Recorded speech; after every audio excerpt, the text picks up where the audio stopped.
पहलगाम दहशतवादी हल्ल्यानंतर मित्रांनो, जे कार्य कोणत्याही भारतातील राजकीय नेत्यांनी केलं नाही ते कार्य एकनाथरावजी शिंदे साहेबांनी करून दाखवलं. मित्रांनो, महाराष्ट्र राज्याचे उपमुख्यमंत्री श्री एकनाथरावजी शिंदे साहेब यांनी ते कार्य केले जे कार्य कोणालाच जमलं नाही.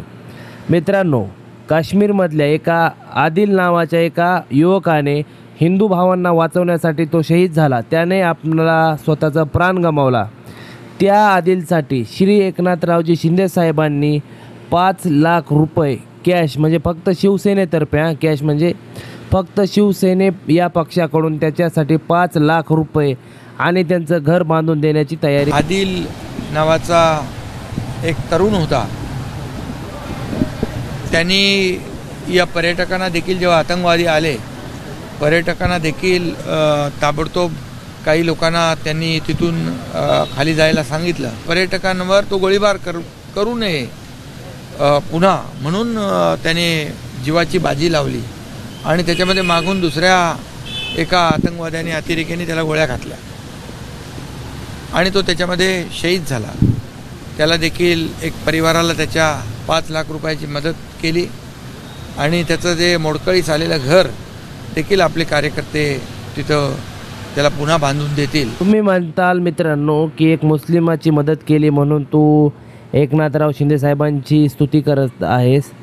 तसं नाही आहे मित्रांनो. एकनाथरावजी शिंदे साहेब मी त्यांच्या कार्यकर्त्यांकडून ऐकलं आहे किंवा त्यांना जे फॉलो करतात ना, मुस्लिम पण खूप फॉलो करतात, त्यांच्याकडून ऐकलं आहे की कुठेही संकट काळात ते हजर असतात. मित्रांनो, जर कुठे संकट आलं तर ते घरात घुसून बसत नाहीत.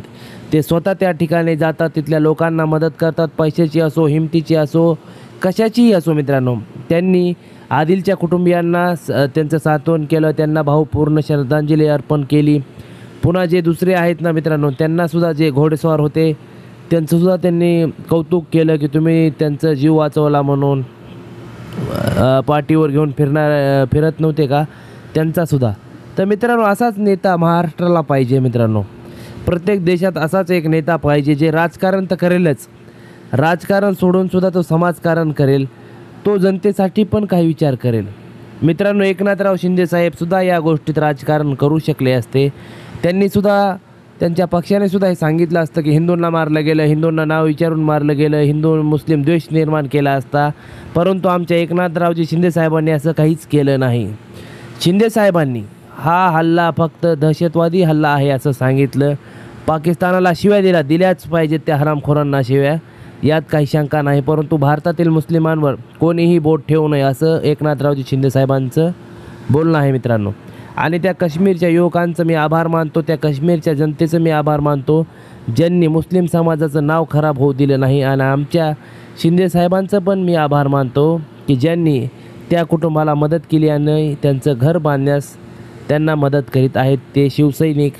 सर्व भारतातील जनतेला माझं आव्हान आहे की असल्या राजकारण्यांचा साथ आपण दिलेच पाहिजे. हे जे एकनाथरावजी शिंदे साहेब आहेत ना, ते खूप दिलदार मनाचा माणूस आहे यार.